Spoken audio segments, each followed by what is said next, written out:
I'm sure maybe they asked some random person and they're like, Okay. oh, I'm sure there's a liability issue. And I'm like, that doesn't. No, we have a waiver. Okay, that's what I figured. Jill has Okay. yeah. All right, well then I Indemnification will. form. So I just need to put them in touch with you? Yeah. Okay, that's not I'd me. love to have them adopt the space. Okay.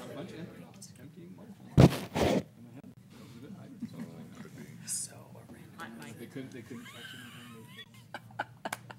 Yes, we went all. No, he would be good. Yeah, he would.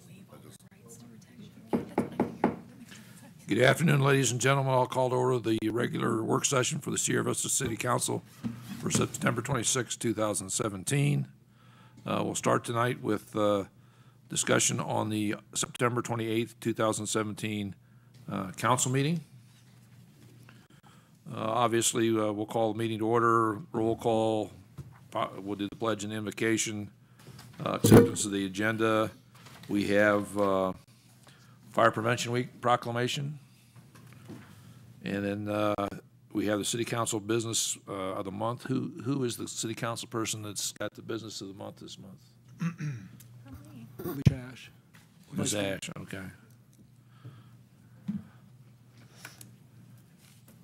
Okay, City Manager's report, and the first item number 2 is consent agenda. We have obviously meeting minutes approval. Has everybody had a chance to look at the minutes? Any comments, questions, corrections, additions, deletions on the minutes? Seeing none, we next step would have a 2.2 is a liquor license for the Elks Lodge. Ms. Adams, you want to enlighten us as to what's going on there? Sure, Mayor Mueller, members of council. This is a special event liquor license for the Elks for their annual Oktoberfest, which is going to be held, if I recall correctly, I had it on my screen, but I don't anymore, next weekend. And it is common on the consent agenda for these. They generally do not cause too much conversation, but a background was done by the police department, and if approved on Thursday night, it will be, I believe, hand-carried up to the liquor board. The event is October 6th and 7th, so they will be picking up and hand-carrying it up so that they can get it issued in time. Okay, any questions for Mrs. Adams? Thank you, Mrs. Adams. We now go to we get 2 public hearing items. The first is another liquor license item. Mrs. Adams. I'm all about the booze, I tell you, every week. Okay. Mayor Mueller, members of council, this is a transfer of a liquor store license. The ownership has changed of the Valero on the corner of 90 and 92, and this is the new owner requesting permission to transfer the ownership to them. This is a public hearing, which was posted on the premise the required 20 days. There have been no comments received pro or con about the transfer of this liquor license. The police department has done a background and has no objection to the transfer, and if approved on Thursday night, it will be forwarded back to the state for final action. Any questions for Mrs. Adams on this item in discussion? Seeing none, we'll move on to item number 4, which is not a liquor license item. It's a conditional use permit. Mr. Pregler, will you give the staff report, please? Yes, thank you, Mr. Mueller and members of council. This is a conditional use permit request for a proposed church to be located at 1763 Paseo San Luis. And you can see on the location map here, it's just south of Buena Loma Loop and just to the east of La Linda Way. The property is currently occupied by a 6,400 square foot building surrounded by paved surface parking on the north and to the west sides. Primary access will be from Paseo San Luis with additional access from an improved alleyway to the rear of the property. The applicant is proposing to renovate 1,000 square feet of this building on the first floor for a church. Now, the development code currently requires that places of worship in a general commercial zoning district require a conditional use permit. The applicant is proposing other ancillary uses, such as a daycare and residential care facility for displaced teenagers.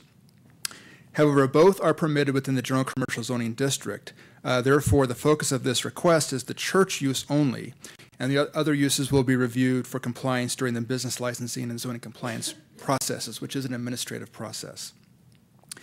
Per the building code, maximum occupancy of 67 occupants would be allowed for the sanctuary based on 1,000 square feet being devoted to the use.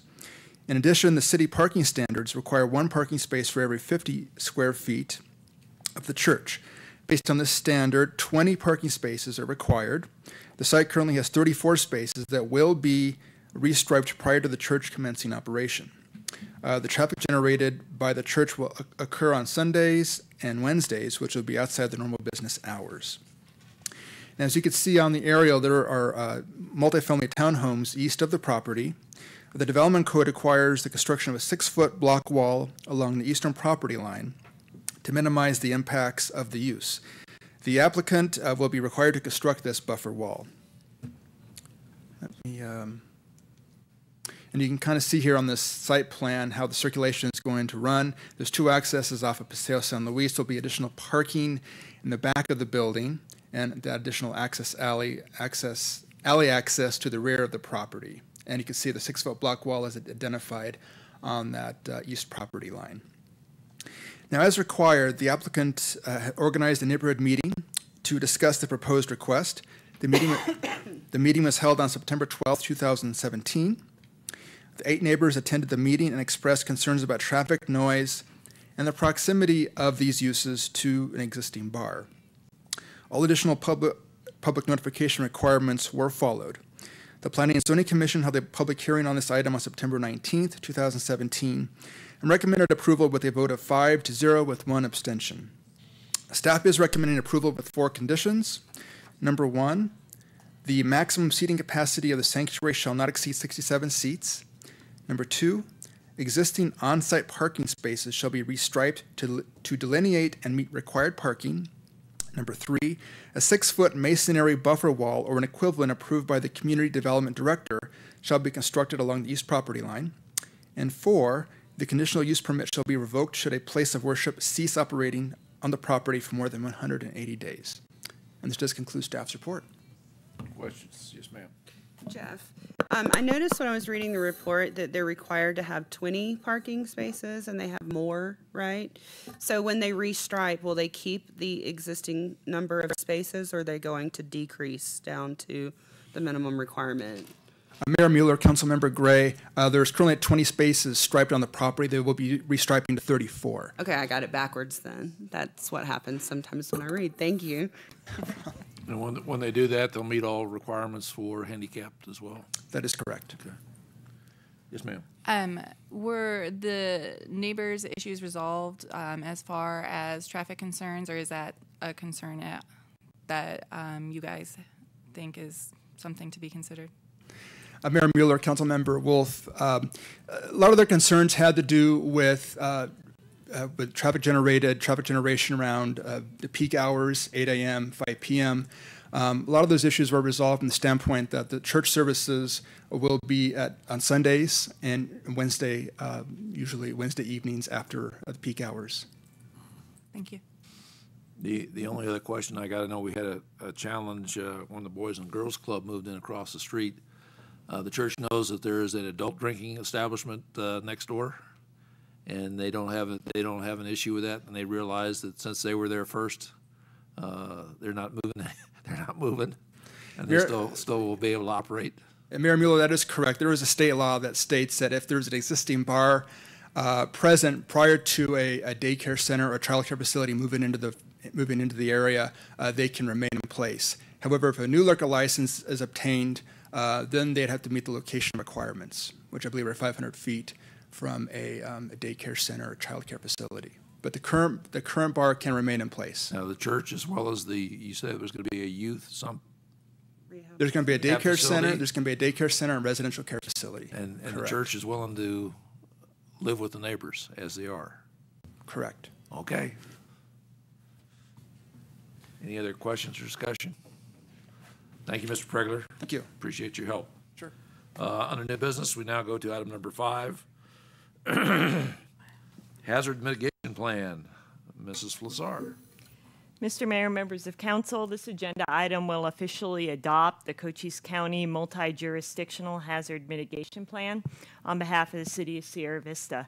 The updated plan was a year-long effort led by Norm Sturm, the county's emergency services coordinator. The purpose of the plan is to identify and mitigate hazards which may lead to the loss of life or property in the city of Sierra Vista and surrounding Cochise County. Some of the hazards identified for this area include flooding, wildfire, drought, thunderstorms, including high winds, earthquake, and hazardous materials incidents. The Federal Emergency Management Agency requires that these plans be updated every 5 years, and the adoption process by the city of Sierra Vista and other participating agencies will ensure that the communities remain eligible for potential post-disaster grant funding opportunities should disaster strike our area. Most recently, Cochise County was able to make use of disaster funds to repair and replace infrastructure, which was damaged by Hurricane Odile in 2015. Although disasters are uncommon in this area, having a plan in place to helps ensure the city of Sierra Vista is protected to the greatest extent possible from hazards and is able to receive funding assistance should the need arise. I'd be happy to answer any questions. Could you briefly highlight any major changes since the plan 5 years ago? Mr. Mayor, members of council, the plan reads very similarly to the plan from 5 years ago. The project list has changed somewhat from the city just because the goal is to get the projects done within that period of time. So the project list that we submitted is consistent with the capital improvement program that's currently being put together by the city engineer. We also coordinated with police and fire on any projects that they saw a need for in the community. Thank you. Any other questions, discussion? All right, Sharon, thank you very much. Next, we move on to item number 6. Again, this is an interagency agreement with the St. David School District. Mrs. Flassar. Mr. Mayor, members of council, this agreement with the St. David Unified School District mirrors agreements that the city has with other agencies around the county. When it was constructed, the Pete Castro Maintenance Center was envisioned as a government maintenance facility that would serve not just the city, but surrounding communities and agencies. The goal was to help government as a whole keep costs low by avoiding the unnecessary duplications of services and facilities. By choosing to have its vehicles maintained at the Pedro Castro Center, the St. David Unified School District is able to avoid purchasing diagnostic equipment and tools and hiring specialty mechanics, improvements which have already been made by the city of Sierra Vista. The fleet maintenance agreement, like others before it, is intended to be largely cost neutral for the city of Sierra Vista. It has been established to cover the city's cost of providing services. The rates include a marginal markup to account for ongoing training and replacement costs to sustain operations into the future. However, rates are also kept as low as possible in recognition of the fact that profit is not the primary motive of the agreements. Be happy to answer any questions. Thank you, Ms. Flassar. Questions? I Discussion? I have a question. So you said largely cost neutral. Mm-hmm. Is it cost neutral? Mr. Mayor, members of council, we have escalated the cost on some of the items in recognition of the fact that the time of our mechanics is best not spent on those items. One example would be oil changes. A few years ago, we were charging an extraordinarily low price for oil changes, lower than you could get at any all-tune and lube place around Sierra Vista. So needless to say, everyone was taking advantage of the very low-cost oil changes. We escalated those costs because we did not want our ASE-certified mechanics to be spending so much time on oil changes and incentivizing people to go another route for a service like that, which can be provided at any number of places in the community. So when you say largely cost neutral, so we have escalated our price accordingly. So we're not losing money. Mr. Mayor, members of council, that is correct. Okay. So and I guess my next question is, as it pertains to the agreement itself, is there any projection of capacity increase that the city is going to have to undertake in order to service the school district? Mr. Mayor, Councilman Mount, there is a list of vehicles that are attached to the agreement. For St. David, they're talking 6 vehicles. No, I mean, as far as the city, you don't have to hire any more people or buy any more technology or do anything like that other than just the normal parts or No, we do not. replacement. I think what he wanted to hear was you currently have the capacity to handle at least 6 more vehicles without incurring additional costs. That is correct. And my understanding from what you said was we try to keep the cost as low as reasonably possible. However, we do have to take into account, we got training that people need to do. Parts occasionally will go up higher, than costs will go up higher, parts and materials will go up higher, and that's got to be incurred in the cost. But yet it's cheaper for us to do it and actually have them drive the vehicles over here and back rather than them having to completely set up the maintenance department. So there's advantages on both sides. Mr. Mayor, that is correct. Okay. Thank you, Mr. Mayor. Well, I've heard the spiel a couple times before. Mr. Mayor? Yes. I think it might be beneficial for the council. How many fueling agreements and then maintenance agreements do we have in place now? There's more than 20 of them. Well, sooner or later we run into capacity, Chuck. That's why I'm asking the question. That's a good question. You know, I think that is a good question. Originally, when the facility was built a long time ago now, it was envisioned that the Sierra Vista School District would be a partner in that.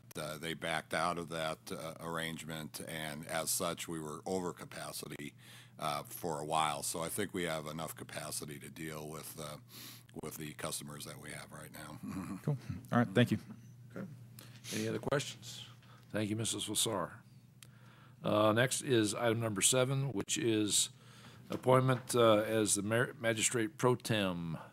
I don't see Mr. Williams here to address this, so I'm going to look to you, Chuck. Sure. Mr. Mayor, members of the council, with the retirement of Magistrate Pro Tem Sansone, it became necessary for us to have a new Magistrate Pro Tem. So Gary Raymaker, who has been in the community for a long time, has agreed to do that and just requires your appointment.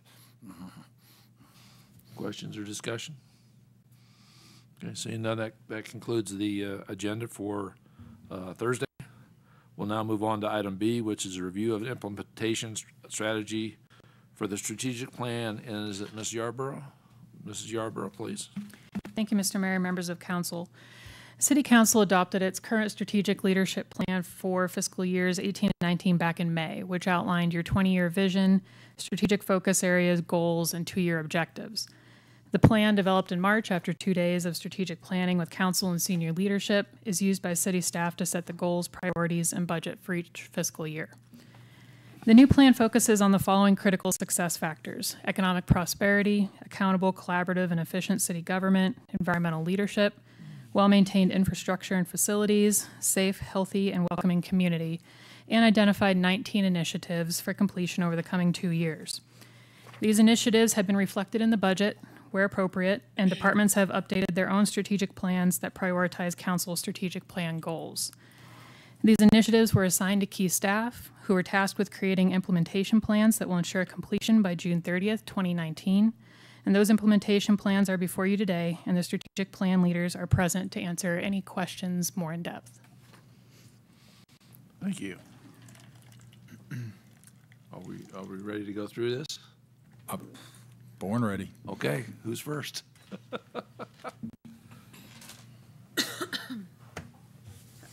Oh, council's go. Oh, yeah. Oh, okay.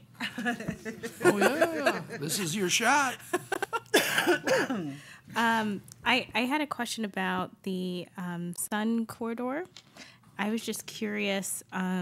Which is under economic prosperity, I'm Yes. assuming? Yeah. On the first page, Okay. develop and implement strategies.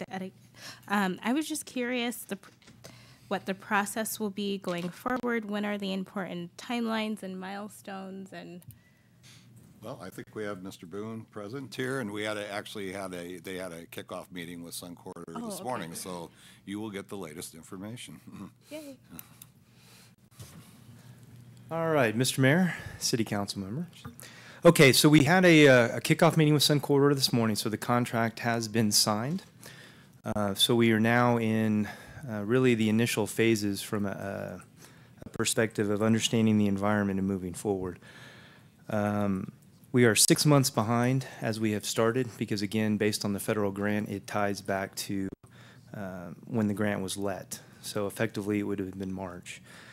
So we, on behalf of the city, have put in an amendment and extended 6 months, which would put the final product in August of 19. So we are in the process of identifying the location. We've identified a couple of possibles within the city. And the morning discussion we had with Sun Corridor involved when do we do the kickoff, how do we do the kickoff, and what means of marketing or publicity as we go forward. So when the final product, August 2019, and product is probably the wrong word on this grant. In this case, it will come to a completion. And again, with the airport, there's actually produced in a product. In the case of this one, because it's a technical assistance program, the product will actually be the businesses within the community. So it is an end state, as we discussed this morning with Sun Corridor, of how do we define success as we close this grant up, expecting that it gets approved to go to August 19. So it's not so much a product, it's more of a process, shall we call it, with the technical assistance program.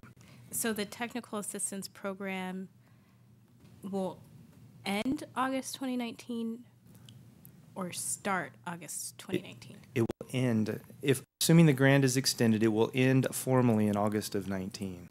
Okay. Now, there is an implied task in there of how do we continue to move this beyond that to continue it. But because of the grant or the nature of the federal grant, it will end, the funding will end in August of 19. Understood. Thank you. Now, what we're actually talking about is what? You haven't really said what we're talking about. We're talking about setting up assistance programs for businesses. What exactly is it that you're talking about funding with this grant? Right. So, Mr. Mayor, so we have contracted to utilize Sun Corridor's expertise. And the intent would to be tied to marketing. It would be tied to technical assistance on establishment of your business. We're talking technical assistance for local businesses. Correct. Okay. I don't think you said that. We need to make sure that's clear. Right. And then the intent is you've got two elements of this. Yeah, I probably read it too much, so I assume. You assuming everybody in the public knows everything you know, and that's hardly ever the case, believe me. So effectively, there's two elements to this program for businesses that are very young or immature, 6 months or more, and the intent is to give them, for lack of a better term, an economic or the technical expertise or a B12 shot, as Mike likes to talk about it, to get them to move along. The other element is for businesses that have been open for longer than a year. And again, it's businesses that want to take the next step, want to grow, want to broaden their horizons. And it may run into financing. It may run into marketing. And Sun Corridor brings a wealth, and as they brought their proposal, the expertise to be able to touch each one of those elements to provide that to a local business owner.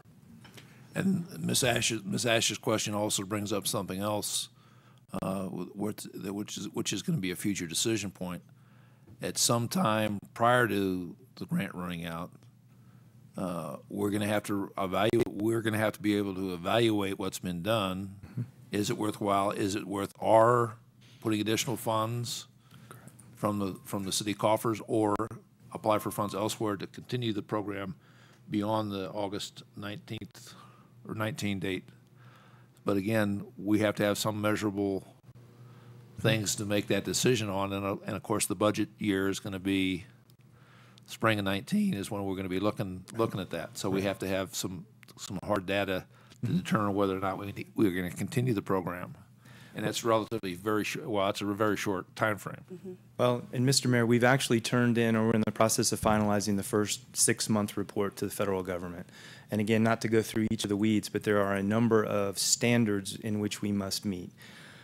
We are generally on this part of the grant, and again, the grant includes both this and the airport study. So from the federal perspective, it's all one. We're on target and on track for that, for the airport study. For the business one, we're behind 6 months. So again, we're trying to revalidate the numbers, which, for Councilwoman Ash, I don't have the exact numbers because we're trying to adjust that based on 6 months. But the intent is to come back with the performance metrics because, quite frankly, we owe that based on the standards of the grant, and we owe that to council to figure out where we move forward or if we move forward beyond the grant time period. Mr. Britton, are we talking about a specific type of business or any business? That's my first question. Hey, well, Councilwoman Gray, the intent was to broaden beyond the base of our Department of Defense. And again, it was to broaden the portfolio. So there are elements in there that tie specifically to technology.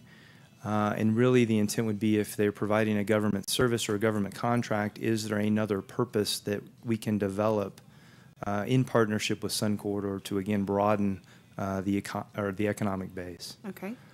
And then my second question is, when you say, and this might have been in a newsletter and I missed it somewhere, so I apologize for repeating, but with Sun Corridor, you said they could offer technical assistance and financing, marketing, things like that.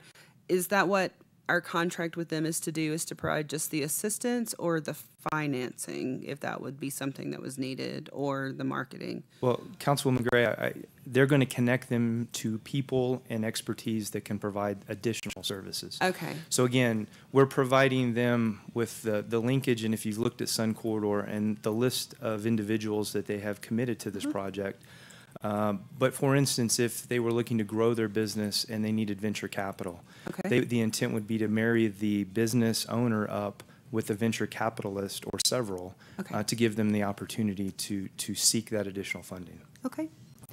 And let me just make sure and clarify. So we're putting our focus on technology, technological businesses, right?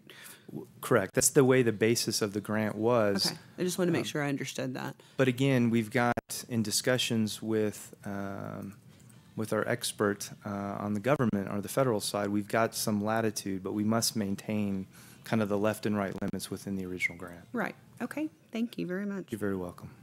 Yeah, thanks, Mayor.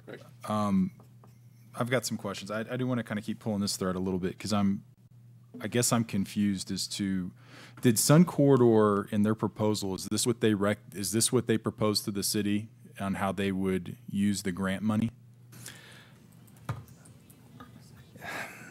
Well, Councilmember Mount, so no. Well, yes, they responded to the request for proposal. So the request for proposal was based on the way we built the grant. And the grant included location, space, and then providing technical expertise. We, the city, and the staff outlined the grant. Again, they put the 6-month timeline on kind of the nascent businesses. And then the second one was for businesses that were beyond a year. Again, Sun Corridor responded to the proposal and the requirements that we put into our request. So when we talk about the grant, if we imagine it's kind of like a pie chart or something, you mentioned a facility. So is the idea that Sun Corridor would open up a facility that people could physically go to talk to them, or do they have to go to Tucson? Do they have to do it over the phone? The intent would be to have a footprint. That was my discussion with Sun Corridor today. So we've got to define what footprint looks like.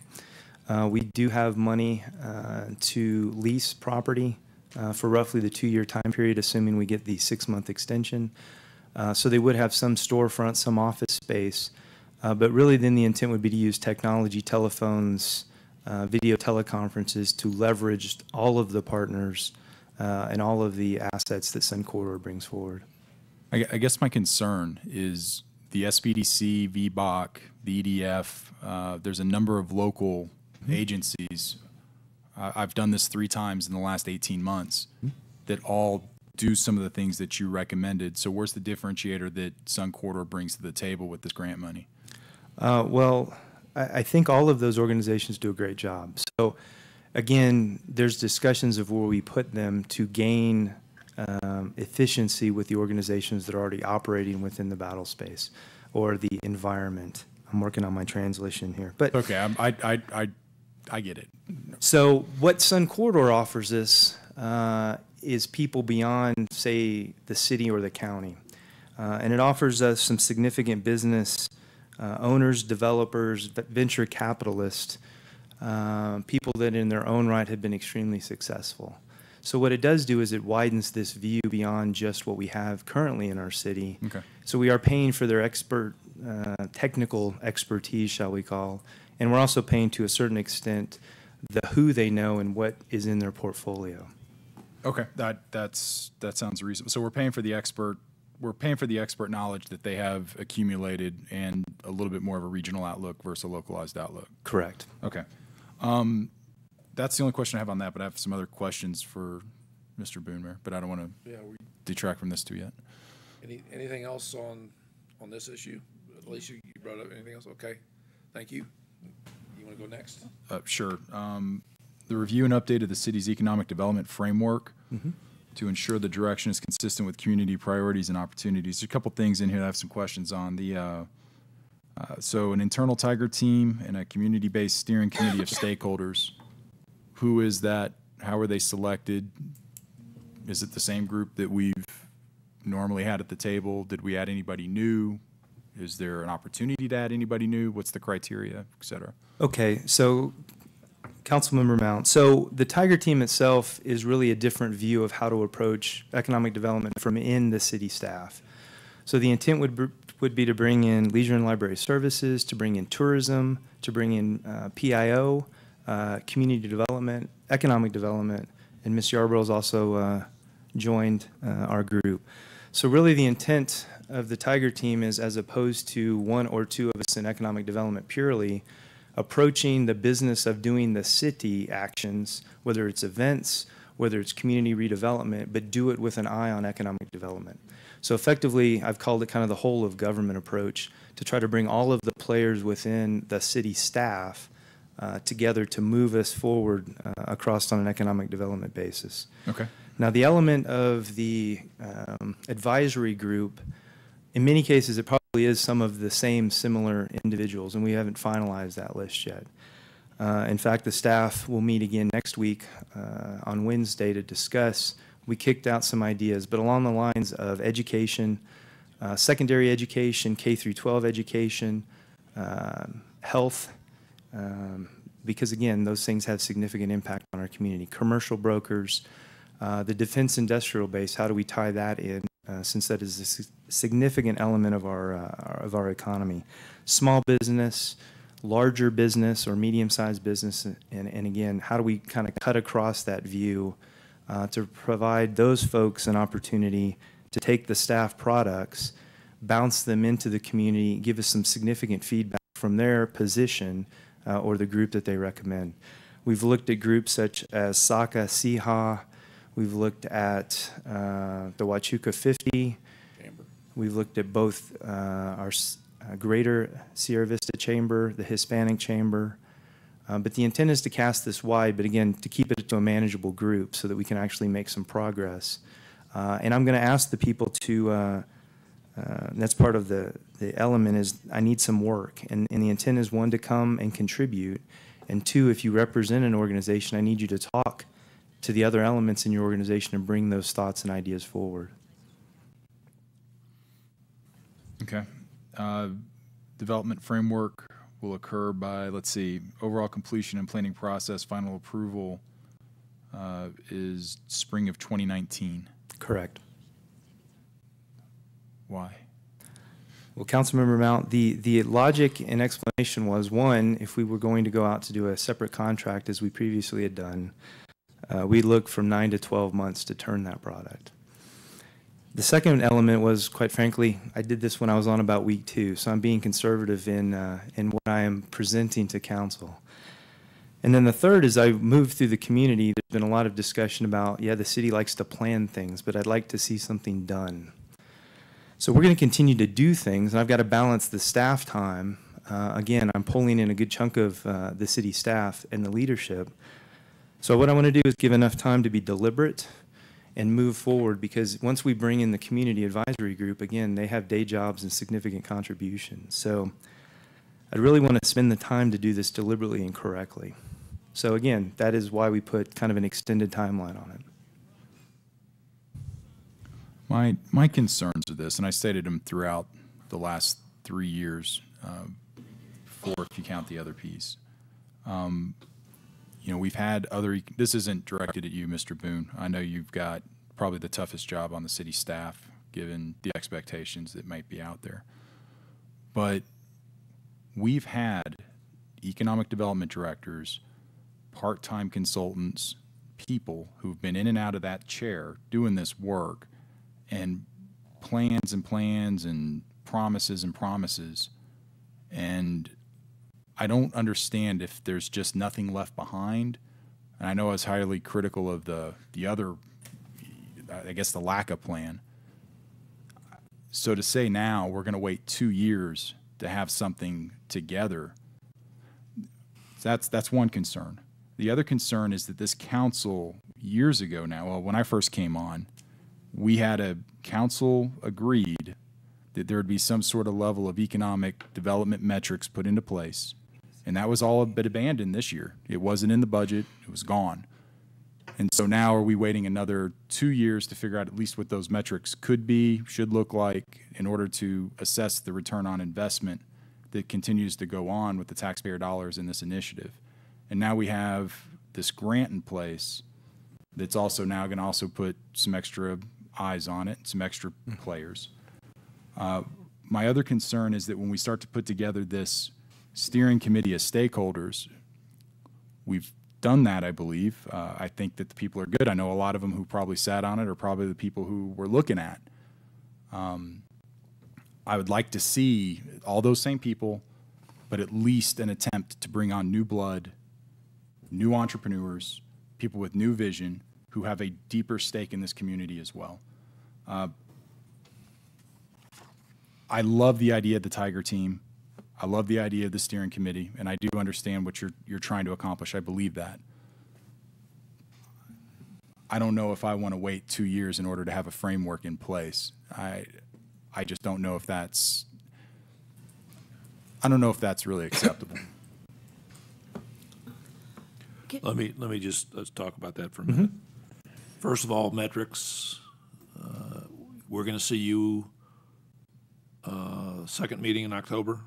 Correct, Mr. Mayor. And you're going to give us a briefing on the last quarter, and in that you will have a set of metrics that will obviously be open for discussion to see if we need to improve them, et cetera. So we're not waiting, at least for metrics, we're not waiting 3 years or 2 years. I would hope that we can look at the, Chuck, I would hope we'd be able to look at the update of the plan before 19, because that's the way this reads. Yeah. And I think this is an error. Yeah, you go ahead and comment. I was going to wait until Mr. Boone had his more formal presentation at the upcoming work session, but I think I'll go ahead and address a few things now so that council is aware of what we're doing. First, the overall vision and approach here, I'm changing fairly dramatically. I want to use a more business-type model with regards to economic development. I view our economic development team as a sales team. They're the face of the organization, the community. They're going out and meeting people, be it local businesses ranging to statewide and larger concerns in terms of our marketing in order to try to bring other businesses into the community. Then we also have a marketing team, and right now our marketing team has been focused on tourism, and there's nothing wrong with that. That's a good thing. Also, we have a leisure services team that's working on events and those kind of things. I view that all as marketing, and marketing needs to support the sales force. So when you have an event and you're bringing people into town, it's good. You fill up rooms and all that, for a weekend. But how do we take that to the next level? How do we say, okay, we brought these people to town. Now, how do we get them to invest in the community, learn more about the community, have the right people there to answer any questions? The same goes with tourism. It's the same thing. It's a good thing. We want to bring tourists here, but ultimately we want investment. We want people to make decisions to invest in our community and bring more to the table. So I brought a larger swath of the staff to this to put more emphasis on it. The property maintenance things, the things we talked about in Fry, code, changes to streamline, which is also part of your strategic plan. I view that all as economic development. And I want to get the staff mindset changed to, okay, we're doing our jobs, but we're not stovepiped anymore. We're not, Tony's not, got the whole, weight on his shoulders in terms of economic development. But getting the whole staff to think, how can we improve the community? How can we improve the economic circumstances of our community by the various things we do? And I think everybody has a role in that. And that's why I'm changing the staff approach. Now, we're still working through the community approach, as Mr. Boone has mentioned here. And, I think those are good comments. I don't believe it'll take till 2019 to have the plan. I think we should be able to have that by next spring of 18, not 19. Mr. Patuchek, I will say right now, just with that single statement that you put out, that makes me feel a whole hell of a lot better than anything that we've talked about as far as economic development in years. And I appreciate the change and the change in perspective. And that, to me, sounds like a pretty good framework to build around. So those are things that I know that we've talked about, and that's good. But I will politely shut up and let you do your job. My fears, at least with that statement, if that's your direction as the city manager, I feel much, much better with where this looks like it could be going. Well, as you're aware, we've gone through a lot of staff changes, and I've used that as an opportunity to change the organization. I'm also looking to try to employ this team approach across other strategic initiatives as well. This is the first one, so I've got a lot of expertise sitting around the table when I go to a staff meeting, and I want to bring more of that to bear, specifically on this issue. We also do a lot of other things. In the water arena, we're playing a lot of defense. That's still an economic development issue to us. So what happens on Fort Huachuca in terms of the missions, how we work with the Fort Huachuca 50, in terms of not only preserving current missions, but trying to expand, that is also an economic development issue for us. So I'm trying to take a more holistic approach to this and bring more smart people to bear on the issues. So, Good, Mayor. Thanks. At least on that. Anything else? Anything in the document? I know it's a Oh, yeah. fairly. I thought we were just doing it. Okay, if anybody, well, first of all, anybody got anything on economic development? Yes, I had one more thing. Okay, good. Excuse me. The consultant, will the plan be the same funding plan that we had with Lucian, or is that going to be different? You talking about the Huachuca 50 Huachuca 50? Yeah, the county Huachuca city 50. piece. About the Fort Huachuca consultant, Yes, the Fort Huachuca consultant advocate. Chuck. advocate. Oh, thank you, Mayor Mueller, Mayor Pro Tem Ash. As what's put in the implementation plan that Victoria put out to you, our consultant, Lucian Niemeyer, has been tabbed by the Trump administration to work in the Defense Department. So that's a good thing for us in terms of where he's placed. A bad thing for us because he was doing a heck of a good job for us at the same time. So he has made some recommendations to us and the 50 with regards to potential consultants to take his place. We're looking at the same cost structure and the same sharing structure with the 50 in Cochise County, and we hope to have those interviews in place when Mr. Peterson returns, which should be sometime later in October. So we'll be moving forward with that at that point. But same cost, same sharing structure. Great, thank you. Well, on to the next one. Yeah, on to the next one. What's next? Which one's next? Okay, Christine. I have a couple questions. My first one is under the infill and adaptive reuse of vacant commercial properties. I know this is what we've been talking about with the West End, and we've kind of talked about it a lot. Two of eight. Page 2. Page 2 at the bottom, I'm sorry. Thank you. That's okay. I'm just Do we missing. have any plans to add anything in for the rest of the city? Perhaps not the same thing that we're using in the West End, but another strategy that we can use as infill for some of the other vacant properties?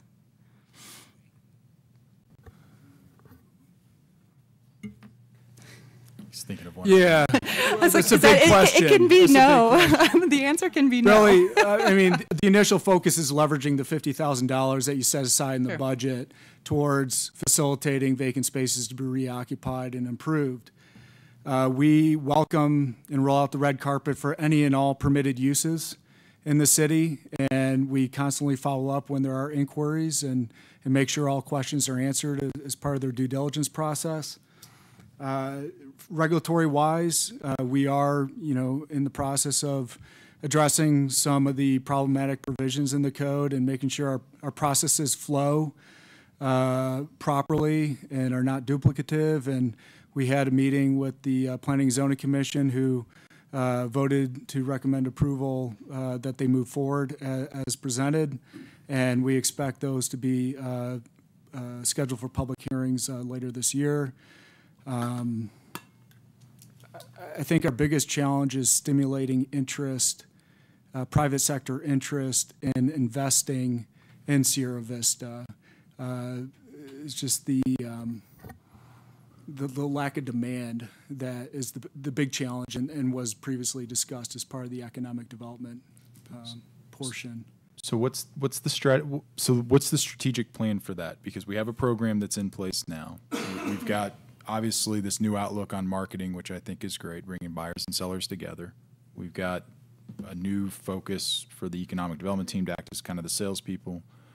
So what are the things, this may be rhetorical at this point, but how do we utilize the PAO and their expertise to get some of this information out so we can get people to start using these programs? And I know it's not your thing to the program answer, but hasn't been implemented because we're still going through the process. Are you talking about the Small Business Incentive Fund? Sure. Okay, so October 26th, we'll be presenting the revised finding of necessity as the precursor to the development of a redevelopment plan. And that redevelopment plan we expect to be presented to you later this year.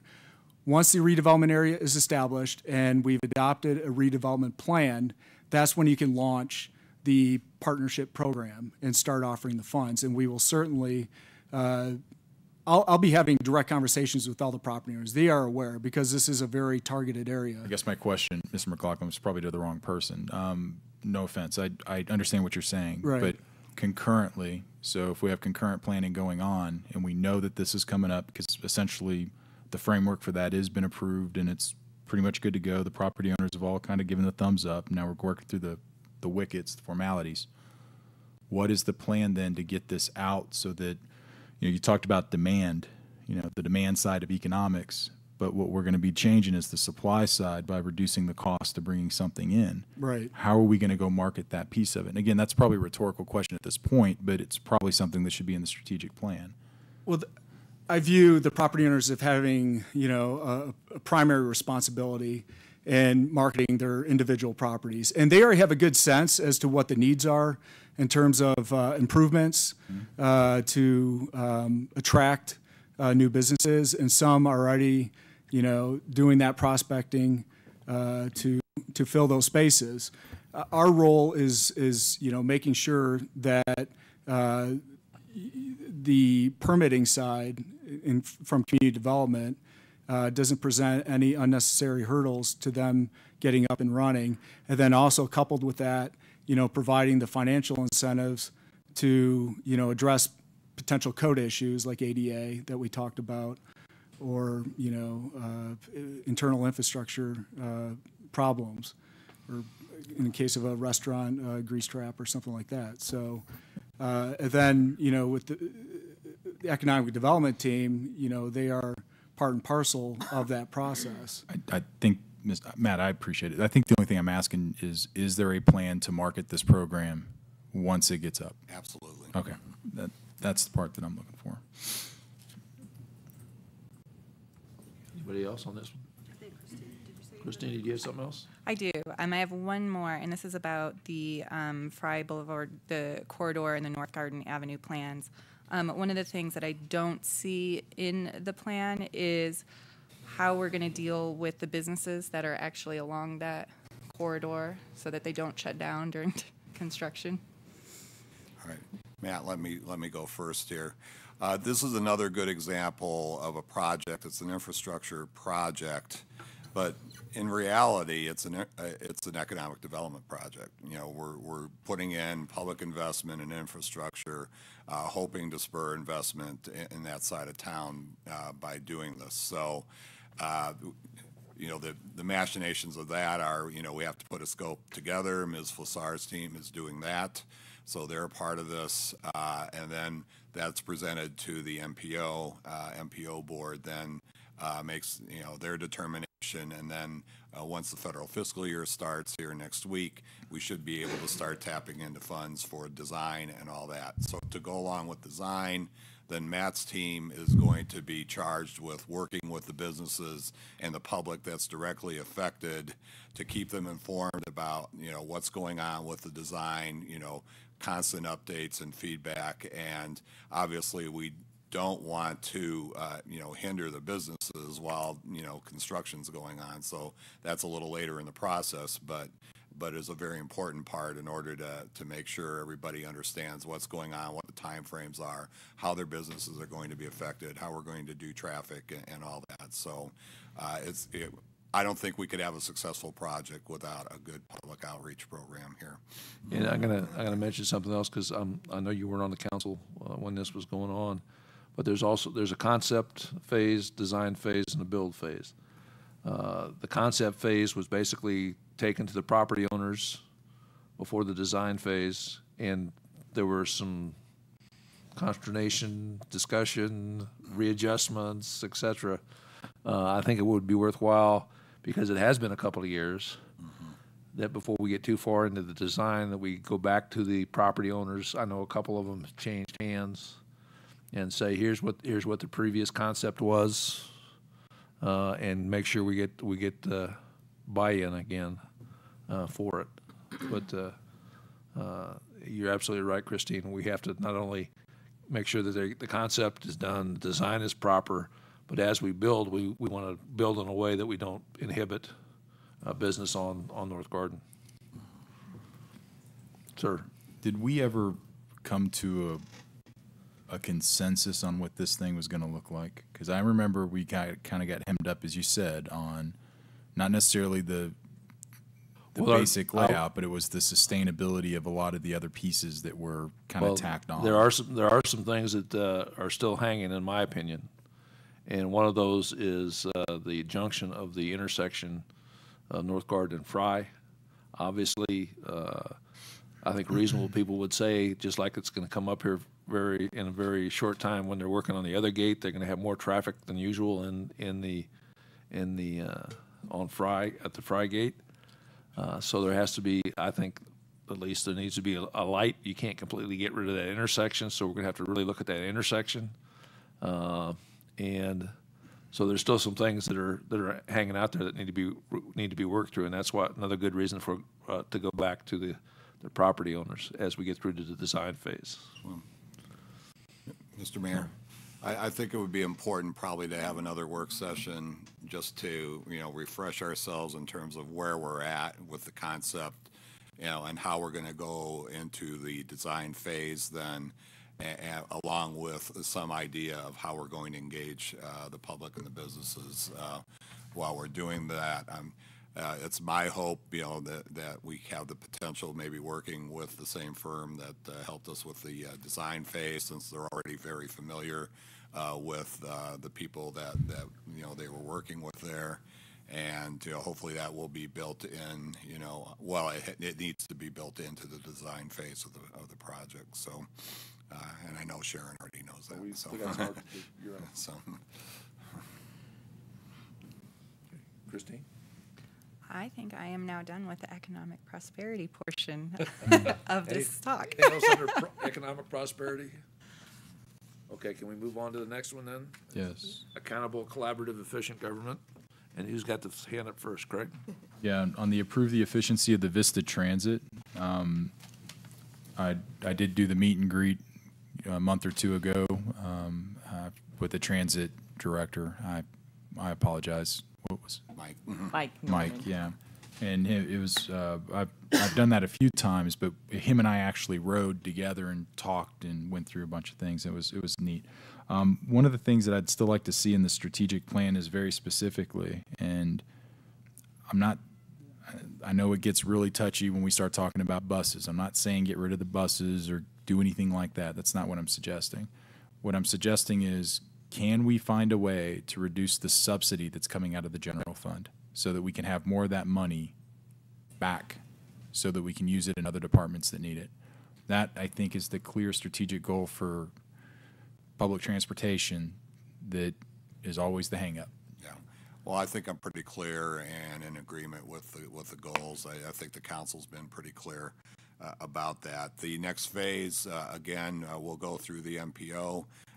Sharon's group is putting together the scope of work for now what's going to be called the operations plan or study with an implementation plan that will go along with that hopefully will increase efficiencies and tell us, what we need to be serving, what we need to be serving better, maybe what we don't need to be serving quite as much in order to reach the goal that you've just, talked about. So that's going through the MPO. Again, that's tied to the federal fiscal year. Once October 1st rolls around, those funds should be available, and we'll be starting on that process.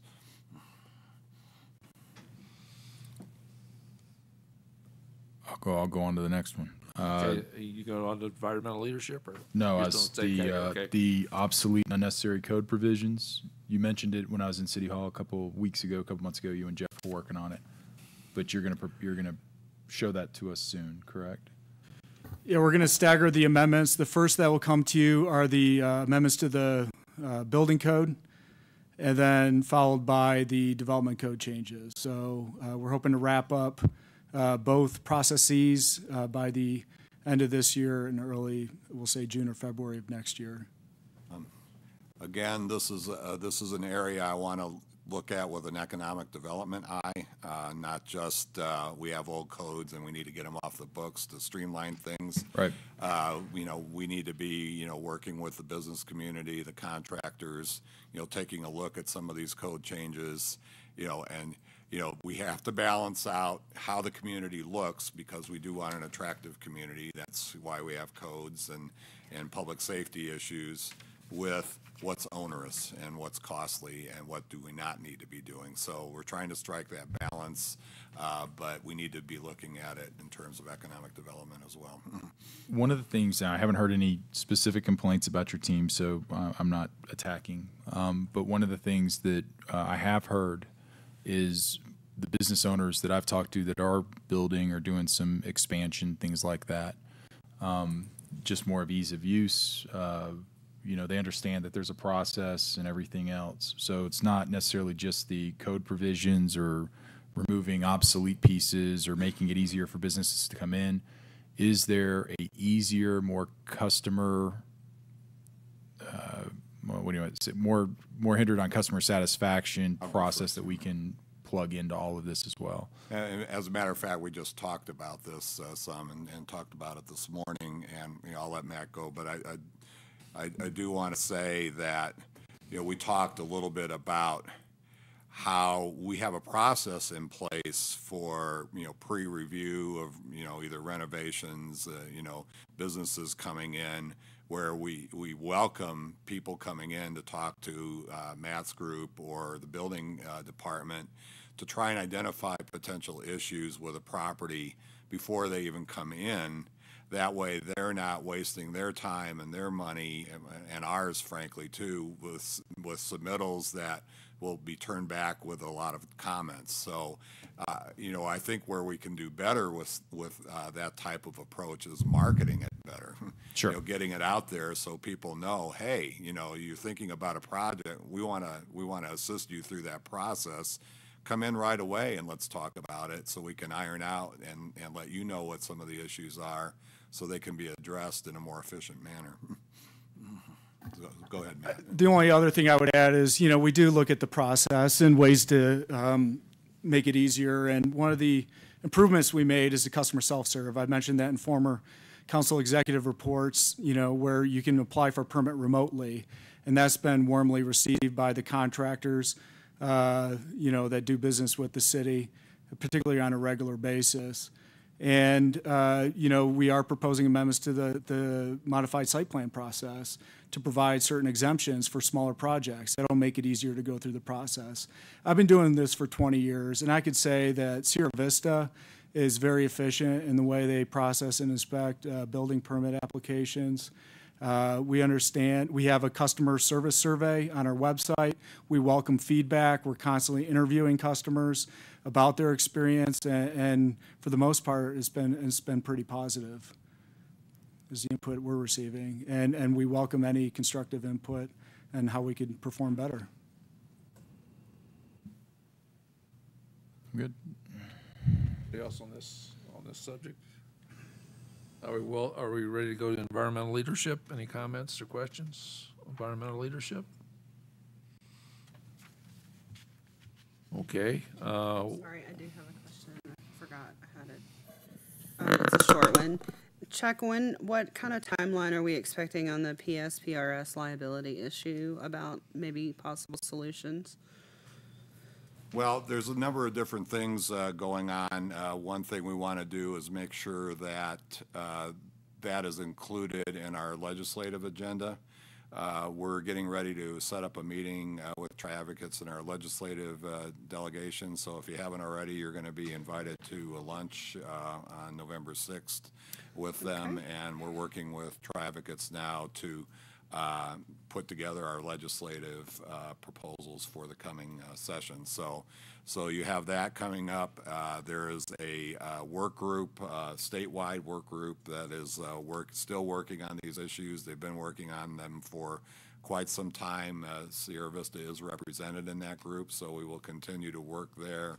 It helps us get information. It also is just good to have that input in the process. Because potential legislation may come out of that. So we're working on that front as well. In terms of internally, well, there's a lot of things, too, we need to see from PSPRS. I've mentioned this before at meetings where we're not really getting projections and estimates of what our costs might be going forward. I think a lot of these types of things are administrative in nature, and we should be able to work with PSPRS to help us gain a better understanding of where they're at and what our future costs might be. The other thing, too, is internally, I think David Felix and I have come up with a fairly good plan in terms of taking a look at our year-end fund balance. Normally, we run a little ahead. Revenues are ahead of expenditures. And setting aside a portion of that as part of our new financial policy that we're developing for you that we hope to have in place by the coming fiscal year. That would then be set aside in a separate fund for future contributions to help offset some of those costs. I don't believe it would be prudent to just send the money to PSPRS because once you do that, it disappears. I have no idea where I really have no idea where it goes or how it helps or anything like that. So I think it's more prudent that we take a look at setting aside funds to help offset future increases. But in the meantime, it sure would be nice to know where that money's going and how. Yeah. How they're spending it and how well they're doing as well. And do you think we'll be able to get projections from them? I hope so. I don't know why they shouldn't be able to do that. I want more than just a bill every year. Yeah, I agree. I agree. Okay, thank you. Okay, we're ready to move on to the next major topic. Well-maintained infrastructure and facilities.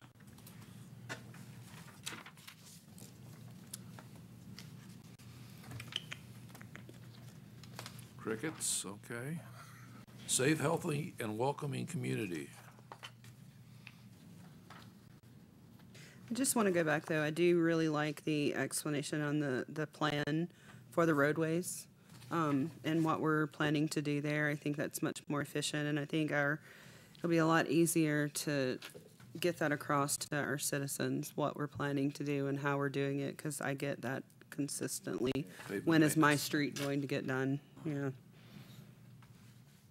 Okay. So, anything else on the plan? Any other?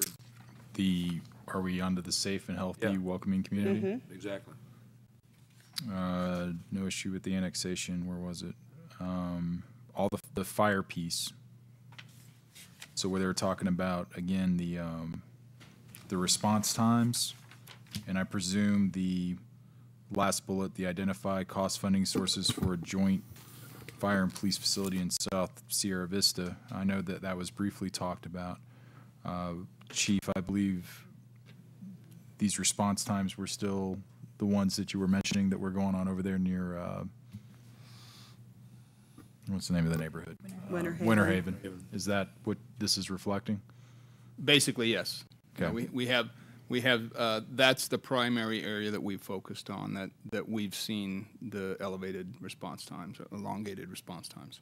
And so the last bullet where it says identify the cost and funding sources for a joint fire police facility in South Sierra Vista, that's the solution to respond to those calls. Correct. Presumably. Correct. What is your time frame, do you think, that council will be briefed up on this possible solution? Well, I'm gonna weigh in here. Oh, yeah, go ahead, Chuck, sorry. Okay. We've always had on a plan now for quite some time since the tribute plan has been in place. Of course, that's been held up now, and there hasn't been any development there. But the joint new fire station 2 and police substation was always planned to be in the St. Andrews east-west crossway in the middle of that section of land that Castle and Cook owns. The funding source for that project is impact fees. It had been identified as impact fees. Of course, now we're in a 2-year moratorium, assuming that property breaks loose at some point. We'll probably want to bring back impact fees if we see development there, occurring. But for now, they're not there. So then if we don't have access to impact fees, we'll have to look at different funding sources for that particular project. I'm not sure, however, that project necessarily completely addresses the fire department's response times to Winter Haven, though. And so there's a lot of moving pieces there. Do we build another ambulance type facility that's closer in the middle of that part of town? Obviously, we probably need to keep the current Station 2 as an ambulance company station as well.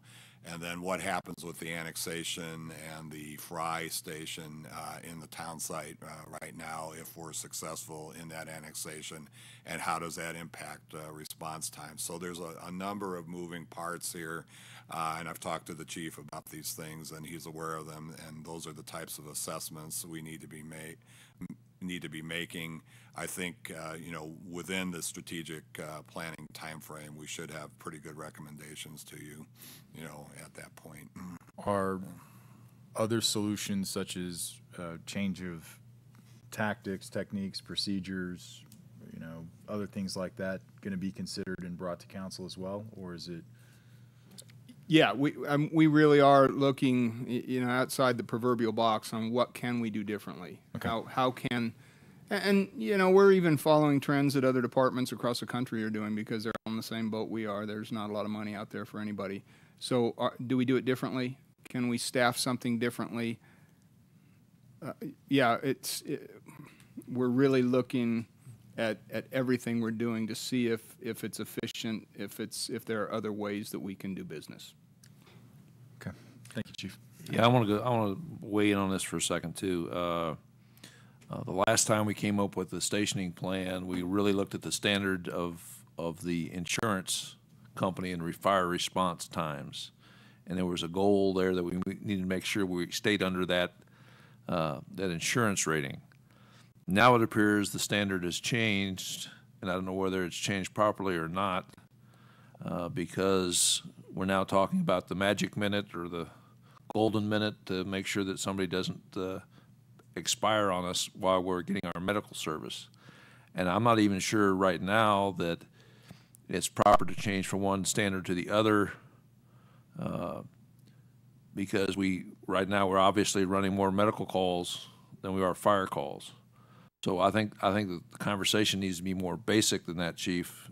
I think we need to go back and say, okay, what is the minimum standard, and what is the standard we can afford to meet, whether that's the insurance standard or whether that's the golden minute standard on the health care. So I think that needs to be part of the conversation too when you come back to us and discuss whether we're going to have whether we're going to invest in a temporary medical facility at some point, or medical dispatch facility somewhere that can cover this area or not. And we just need to understand why we are doing what we're doing and why we're spending the money we're spending, and we have to agree to what the standards are going to be before we do that. So it's a little more challenging than I think you're looking at. Yes, ma'am. It's along the same topic, and I was actually going to bring this up in the executive report, but I think it's appropriate now. And I'm more aware of what's going on with the police department than as far as retirements and stuff. But how are we addressing, or do we have a plan for the number of retirements of officers going out over the next 5-6 years to be able to replace those? Because I know we're having issues with replacement. Mayor Mueller, Councilmember Gray, I monitor future retirements fairly closely, primarily because the budget impact for the coming year and payouts and those kind of things. Right now we're in pretty good shape in the police department near term. I won't say long term. And long term is more what I'm talking about. Yeah, in the next, like I said, in the 5 to 10 year time frame, I think we're going to see some fairly significant retirement turnover. Within the 5 years, not as much. The fire department has gone through a fairly dramatic turnover, and our workforce there is much younger now than it was, excepting the chief, of course. But and he'll be retiring on us here, next year and a half. So, so the fire department, I'm not quite as concerned about, other than making sure, I think we have good leadership there, and I think that'll all turn out okay. Police department will be a tougher issue, after the 5-year time frame. So, we're working on it. Is what I want to. Yeah, yes. Okay, good. Okay, thank you. Anybody else? Are we done then with health and safety community? I think it's like it's done. Any other comments on the strategic plan? Mayor, I do think that we probably need to go back to the drawing board a little bit on the idea of what the strategic plan is. We sat down and started putting this out in January, knowing that we have 2 years to try to, before the next round of this. We did it. I thought it was a good exercise. We all had some things that we agreed on, some other things that we didn't, but it was a fairly good exercise. But we're now into September, October, since January, and then we're doing this part. But my real concern with the strategic plan is, can we get it all done this year?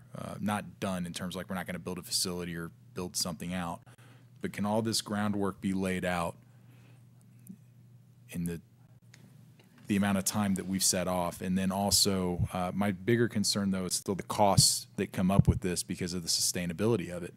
So are we going to continue to say we're going to, we talked about 4 or 5 major projects that are all going to cost something, and we've already gone back to say we probably got to go review at least a couple of them to see if we're still back on track because we discussed them years ago or a couple years ago. Yep. I just think that there's probably a more efficient way to to project manage some of this. That's not a Yeah, criticism at you, Chuck. It's just I think yeah. council maybe needs to give you guys Part clear, better of the guidance. issue too is the timing. Sometime, and again, I keep every time we sit down and have these sessions, I say the key parts are the verbs that you're putting in front of the items. And I know you guys are probably tired of me hearing that, but obviously there are a lot of things that you need to, just like we talked about the road. You do the design, you do the concept, work out the concept. Next year you do the design, and the third year you actually do the build where there's funding established associated with that. And we probably haven't done that as well as we could with a number of the things that are in here. Is it going to cost, other than staff time, is it actually going to cost money this year? Does there need to be an appropriation? We need to ask that question. Yeah. When we get to when the staff comes back to us with this. So I feel fairly confident, that we can accomplish all of, pretty much most of the non-construction related items within the 2-year time frame. I don't really view that as an issue, and efforts are ongoing on all of these fronts actually right now. So work is being performed on the strategic planning items. When we're talking about building things and identifying funds and all that, I know as well as anybody that, under the, current structure, the economy, the tax rates that we have, that we're probably not in a position to build large-scale projects, out of purely city funds until those two bond issues, are retired in the early next decade. So, I think our plans need to be focused on what are our priorities going to be after we get this legwork done in terms of how council would like to proceed with funding them at that point. And the other thing is, before we go away from this subject, the next time we see an update on these from staff is when? Let's see, you have a 6-month time frame, so you're going to be looking around January 1st for your first progress report. And that's one of the things, to echo Mr. Mount, that's one of the times where we need to know, are there financial issues that we're going to need to fund in next year's budget? That needs to be highlighted in January. Sure. Okay. All right. Anything else? Okay, now we go on to item C, and we're getting close here already. Review and discussion of Commission Policy and Procedures Manual. This is something that I think Gwen was one of the requesters on. Unfortunately, she's not here today. So go ahead, Jill. Mayor Mueller, members of council, this booklet actually was generated out of the committee that the council staffed earlier this year to look at the roles and activities and purpose of all of our boards and commissions. It was felt that them having some form of document that gave a standardization to their roles, their procedures and things would be helpful in the goal to empower the commissions and make them more responsive to the council and more valuable, and let them know how valuable they are. What I did essentially was modify council's policy and procedure manual, took out all the stuff that didn't really apply to commissions, and rewrote this from a commission perspective, included a little less of the stuff that you guys do, and came up with this, included a tasking procedure, because that was another thing that the committee had the consensus that they would like to see the commissions be more task-driven than what in some instances is more of a social body right now for some of the commissions. And so tasking them, this gives an avenue for them, for you guys to provide a task to the commissions for special projects. There's some suggestions for altering some of the admin procedures that commissions do. The primary one relates to the keeping of the minutes. It is staff suggestion that commissions move towards a recorded-only minute system. Both ways of doing it, whether written or recorded, is in the document right now, but with the limited staff time that we have right now, if we didn't have to have an individual attend meetings and then put all those thoughts down on paper after each and every commission meeting. We'd be saving a lot of staff time, and the recorded minutes give the best picture of what happened. It will require some education of the commissions if you go that route, but that's, staff is recommending of those two options in there, that you do possibly do that. This is a living document, just like your manual is, and so we're putting it out to you now, and if we'll bring it back as a resolution at the first meeting in October, and any changes that you would like to see or additions, that's totally up to you. Mayor, have some, Jill, and thank you. I had already actually gotten to review this and made my suggestions. On the minutes in particular, though, are you asking council to choose the options? It looked like you were giving the commissions the options when I read it this weekend. Mayor Mueller, Councilmember Gray, it would be best for when this document is adopted that there be one method for minutes. Okay, that's what I was hoping you would say. Because you don't want one commission doing it one way, another, or one doing it one way one month and then another because, oh, I don't have time this month. So it's just an option, but I wanted to give you an option so that everybody's on the same page. And thank you for that. And I will say, so let me just clarify too, is if council were to go to the recorded option, which I agree, I think is the best option, that would cut out administrative staff having to go to the commissions, right? Because that was one of my concerns, was to decrease staff time. That would be the hope. Okay. I'd rather hear that that's what would happen if we do this. I know that. But Yeah. A lot of the meetings are attended by multiple staff members. Yes. And a lot of the minutes aren't necessarily prepared by the staff member who attends the meetings. So I think as we get into this process and the process is trusted, that even if it may not on the face, but there'll be someone in the background who's spending 2 or 3 hours typing these minutes Okay. up that will not have to do that in the future. Okay, and I understand that you're saying as it progresses and as they get used to doing it. Again, I don't really see a reason why administrative staff would have to be there. I understand staff liaisons, and I'm not saying that staff liaisons do not need to be there, just administrative staff. So your recommended method is the recorded method, is what you're telling us? Yes, sir. Bottom line, okay. Yeah, I've got a few. So I appreciate the work that was in on this, and I do like the where was it stuck in? Towards the middle, where it was talking about the special project tasking. So Ms. Wilson and we had a Cultural Diversity Commission yesterday, and normal kind of commission meeting that we're all normally used to going to. But there were some comments that were made there that were nothing overly negative. This isn't directed at staff. But I'll give you an example. In here where it says roles, responsibilities, and membership, and then the last sentence on there is member of the city staff is also assigned to facilitate the administrative tasks and answer questions. They may not be tasked by the commission. And I agree with that fundamentally, that's true. I think where some of the concern is coming up is we have people who are on commissions, who've been on commissions for years, longer than some of us have ever been on council. And that's what they do. They volunteer their time. And we have to remember that these are volunteers. And I don't know if it's just something that I've just maybe noticed, maybe we've all kind of picked up on it, but we have a lot of commissioners who are fixing to turn over. We're having a hard time bringing more commissioners in.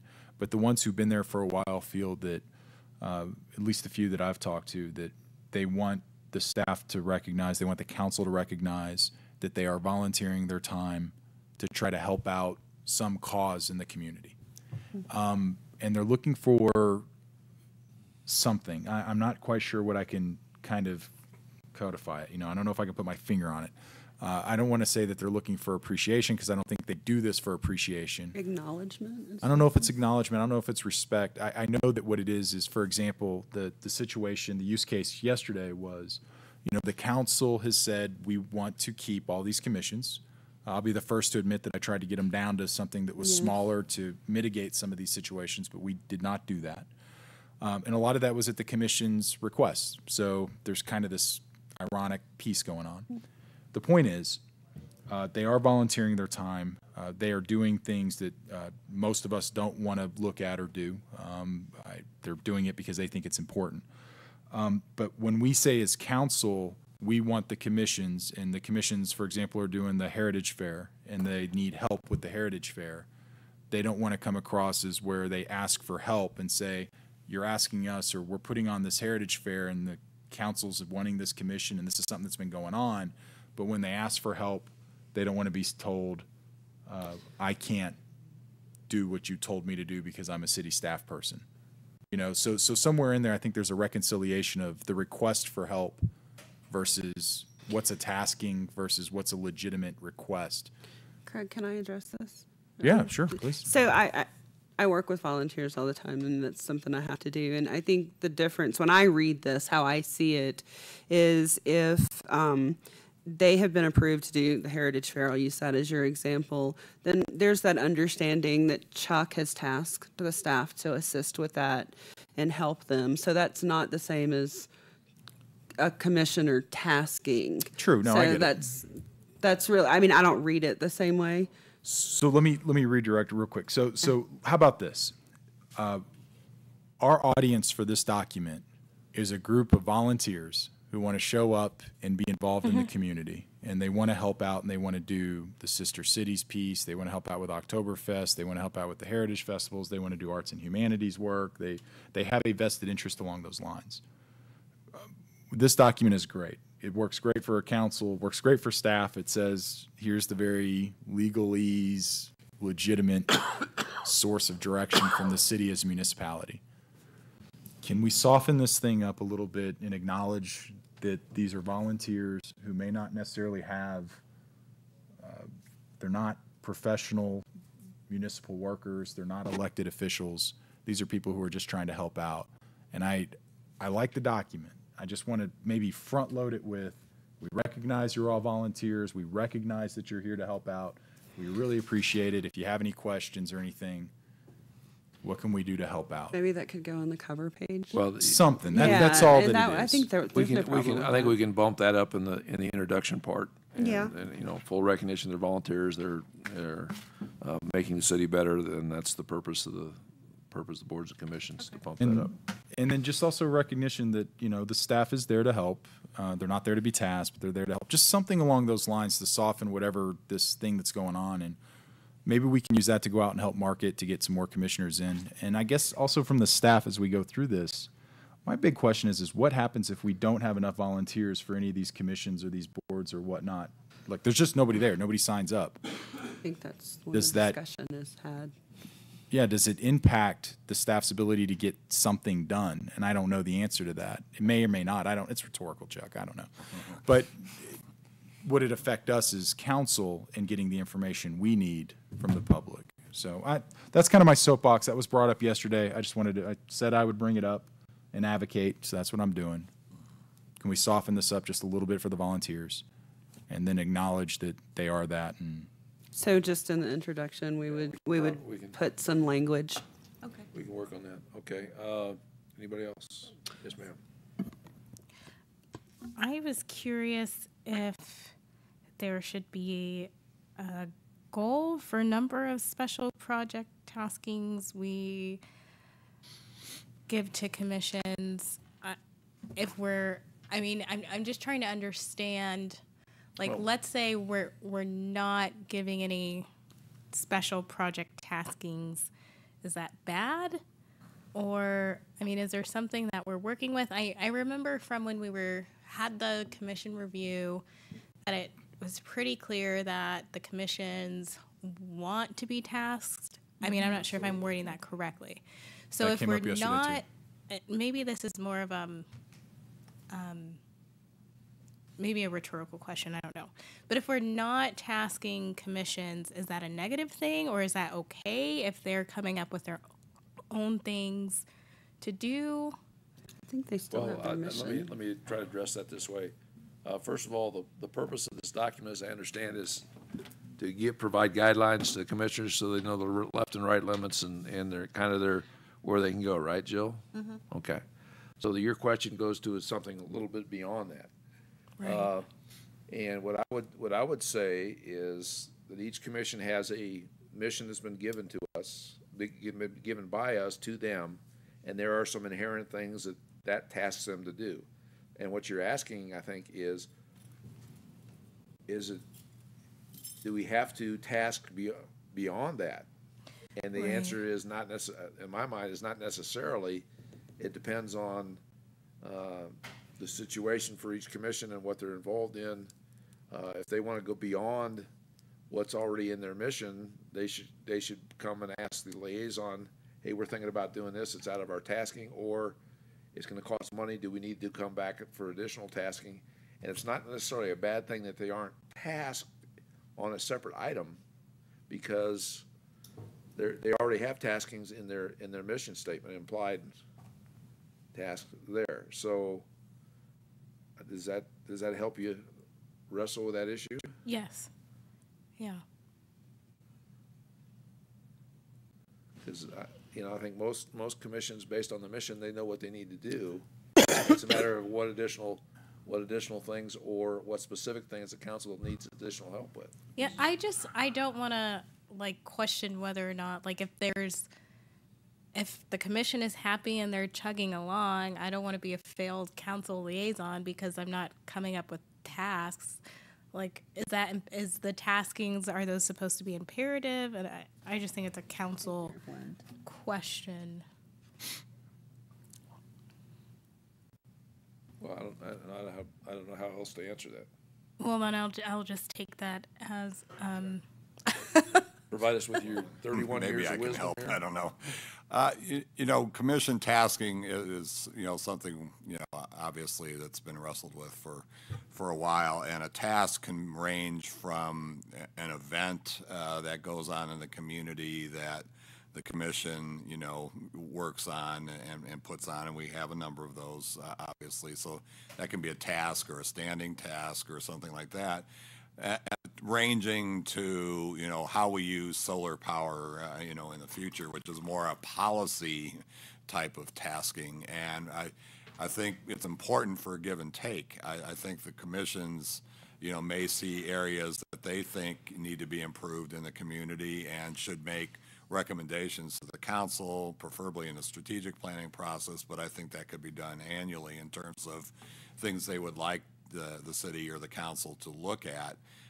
Conversely, then the council needs to take that input then and decide whether or not that's an appropriate tasking that you want to see done. Does it fit within your strategic plan or your budget guidelines, and your vision for the future? So, I think there needs to be a process where there's give and take, and that the council, hears from the commissions, their ideas, and then provides the feedback to them. Yes, that's a good idea. We need to proceed with that, and that's what I think they want to do. Sometimes the tasks are, very mundane, or I think that's where we get into trouble finding people, because there isn't, anything, an event or whatever is something that has some substance, and you can see the results of. The same goes with a policy change or that kind of thing. It's when they don't have that I think they get stagnant. I think I agree with that. I don't have an answer to your question. I do think that as a council, since we've talked about this and adopted this, to my recollection, we have not gone back and said we want a commission to look at anything. And I think that I don't know. A great leader once told me you have to be able to dance on the dance floor and then be able to also watch the dance from the balcony and figure it all out.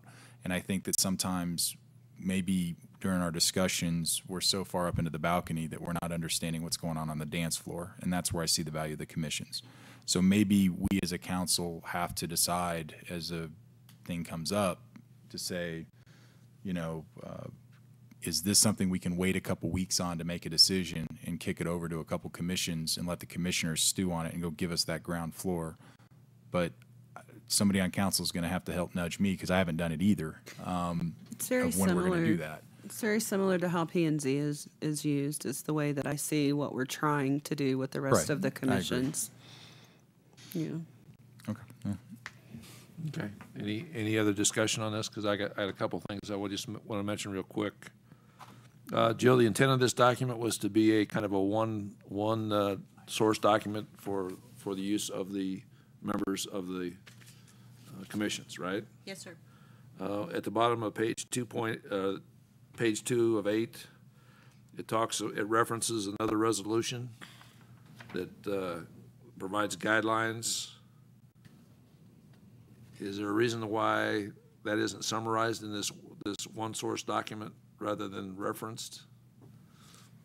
There is not a reason, no. I could incorporate that and we could vacate the resolution. That the other guidelines are the ones that you would have adopted by resolution that establishes that there's these many and the yeah.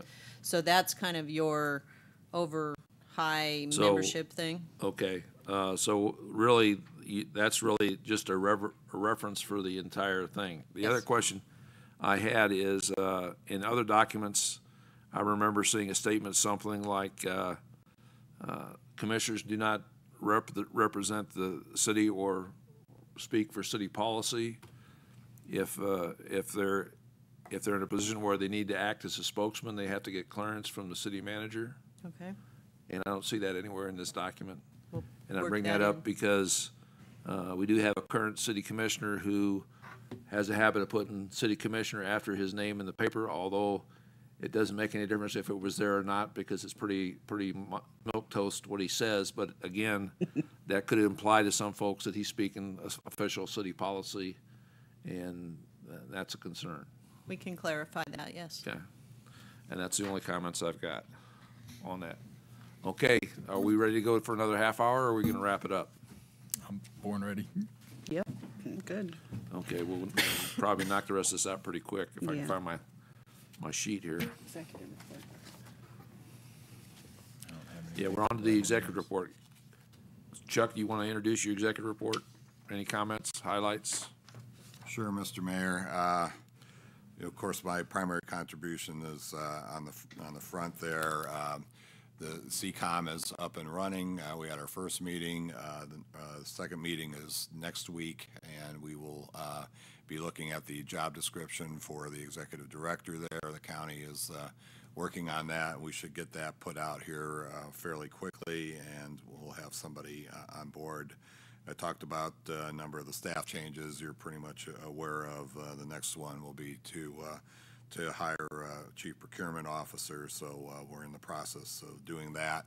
We're awaiting a letter from the Pentagon approving the IGSO on the ambulance services, and we're trying to take care of the administrative issues there, which primarily surround the hiring of enough paramedics to meet the agreement. So there was an open house last week on that, and we'll continue to move forward on that. I don't think it'll be an issue going forward. Let's see. Talked about the library. Something that's going to come up on your radar is our Cox license agreement is due, and we're working on that. Last time we had a consultant. We don't anticipate major changes there, but there, obviously are changes in laws and regulations that occur over a period of time, and we will be hiring a consultant to help us with that, and Ms. Yarborough is working with Cox now to do that. So you're going to see more about that coming up in the fall. Any other questions, discussion items on the city manager's report? I do have some questions. Yes, ma'am. So, first of all, welcome to Laura, to the new department and your new position.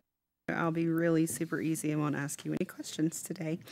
Under the police department, we talked about, you talk a lot about, is Chief, there he is, talk about the traffic collisions and the increase, but I didn't see anything that really specifically mentioned distracted drivers. Is that something that's on our radar?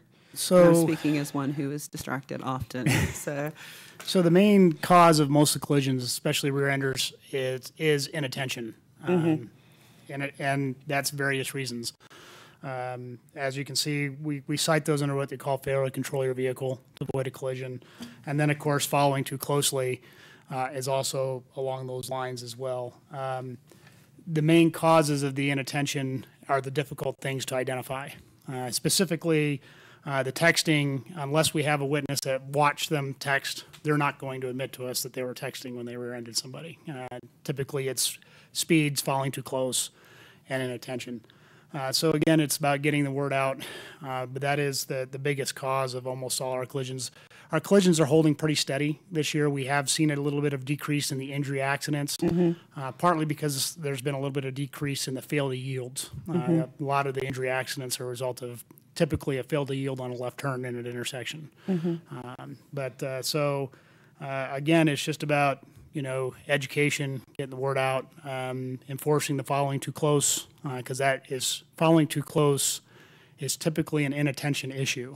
The people I've pulled over personally said I didn't even realize I was that close to them. So again, it's just education and enforcement is the big issue. But okay, thank you.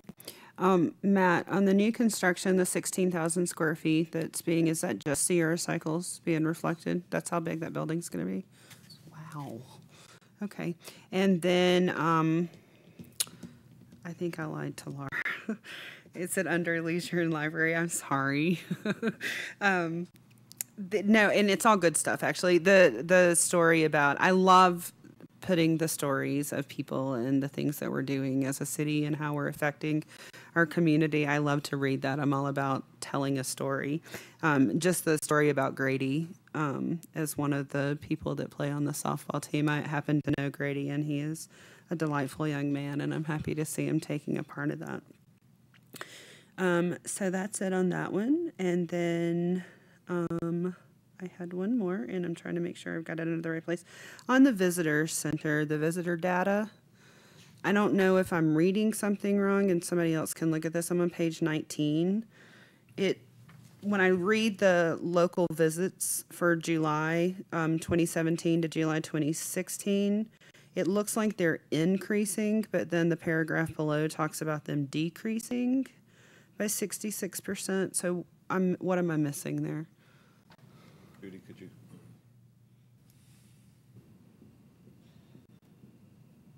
I believe that's an overall decrease. I would want to go back and look at my numbers, but I believe I'm looking So at not just for that overall. month, that's a year-to-year comparison. Yes, Okay, yes. so those numbers we're seeing are just the month of July and not year-to-year. Yes. Can we have that when we see, I get confused. Can I see, I like year-to-year. Sure. And when I'm reading stuff, I like to see the month-to-month as well, but I like year-to-year. Tells me a bigger story. Or like a rolling year, is that what you That would be great. Thank you. You got it. Like they do with the sales tax. Yep. Sure, not a problem. Thank you. That's all I had. That's it. Yep. Yes, sir. I've just got a few. One, I actually appreciate where this document is compared to where, when it first started off, it was good, but there's more charts and stuff in this thing now than I could get my head wrapped around. Vista Transit slide, well, it's on page 14. Ridership comparisons, G22, G21, G20. I don't see, when they're talking about those G numbers, what is that in reference to? Are those individual tracks? Are they buses? Are they Councilmember Mount, those are grant cycles. grant cycles? Yeah. I can take that off the next one. Well, you need to have an explanation Yeah. so that people know what they are. I missed that was in there. What is it, though? Councilmember Mount, that's just a designation that ADOT puts on it. So it designates the grant year. It's a number that we correspond with them in, but it's not overly meaningful otherwise. Yeah, it's a bureaucratic, administrative, No. meaningful thing, but not necessarily.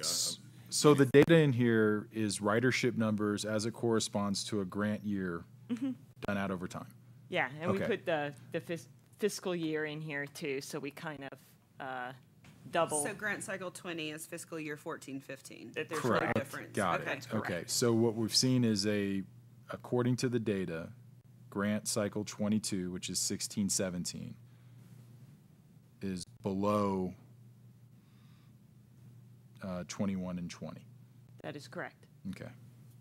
All right. That's what I was looking for. Thanks, Sharon. Mayor, we've talked through a lot of this stuff. I don't want to hold us up anymore. good stuff on the economic development. I guess the last thing then, Chuck, is we start to put us all together because you have a lot of different data charts going on here.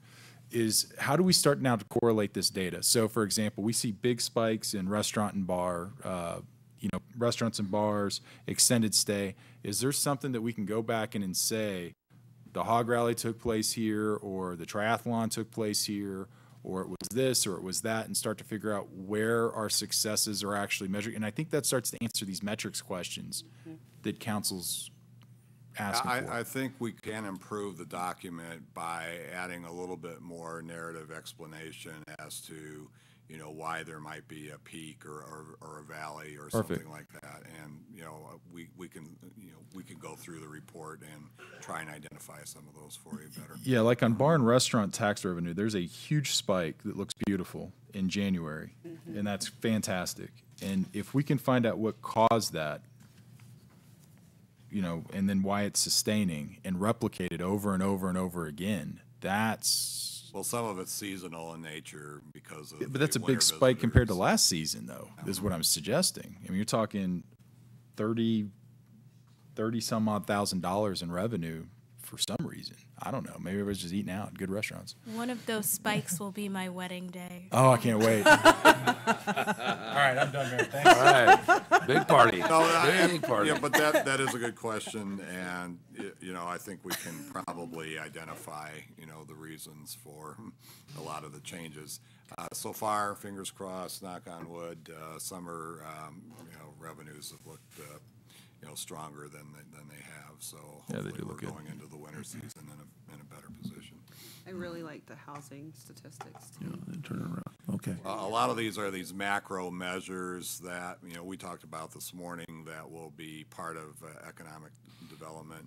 And, I'll probably be resorting some things to kind of reflect some of the changes I talked about earlier, and include more of those in an economic development type report. But then, as we talked about this morning with the mayor and Tony, is, what are the metrics for, program performance? That's a different metric than a macro level metric like unemployment or housing. Okay. Anything else on the report? Yes, ma'am. I have just two real quick questions. The first is about the code enforcement. I just want to say that I think the city has been looking fantastic. We can definitely see all the efforts that are going on in that area. My question is, once we kind of get through all of the zones, are you just going to restart back at zone 1 and just kind of continue going through it in a rolling way like that? That's the plan, yes. Okay. And then my next question... But the next cycle will be easier. Good. Because the initial sweep is the hardest. Good. And then my next question is about the teen center, which is being moved to the library. Ms. Wilson, are you expecting the same core group to remain the same, or are you expecting a decrease in the number of kids who come in? Or is that something you'd like to get back to me with? I'm expecting a massive increase because I'm an optimist. I'm on day 7 of my new post. I am trying to get through all of the programs and find out, about all of the great things that we're doing and learning about ideas for constant growth. I don't really know what the expected number is. I can look into it. I am looking into it now, but as things shake out, I'm sure I'll have better information for you. But I always say it's going to increase. Okay. I find it perfectly acceptable for you to get back to me with an answer. Yes. And that's all for me. Thank you. Anybody else? Recent trips, meetings, future meetings. I'll just mention to folks that the Sister Cities is hosting on the statewide Sister Cities on the 6th and 7th here in Sierra Vista. You should have seen an invitation probably for 6 o'clock on the 6th at PDS, little welcome party for the delegates. If you haven't seen it, let me know. And they'll be at Cochise College on the morning of the 7th, and right now, as far as I know, the only involvement we really have in it is me giving welcoming remarks.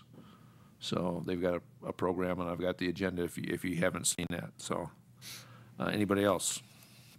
I spoke at the Huachuca Spouses Club, nothing political. simply just Q&A.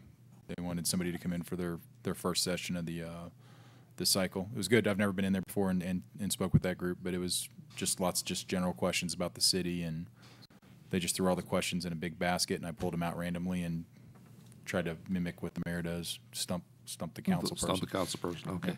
But and that's a great group of ladies primarily with spouses, and I'm glad to see that they were able to get organized. There was some question about whether they were going to have leadership this year or not, because there's some restraints on the senior personnel, the wives or the spouse of the senior personnel, in doing those type of activities. And they're a very active group, do a lot for scholarships, a lot for the Huachuca community. So I'm very glad to see that they're still around.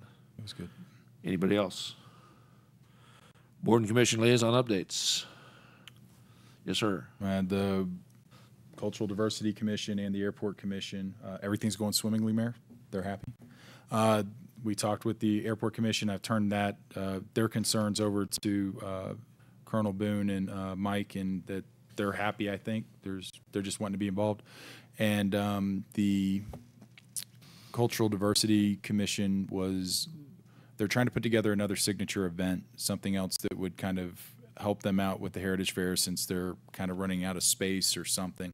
And I know that they're looking hard and trying to figure out what they can and cannot do. So they may be popping up for air to figure that part out.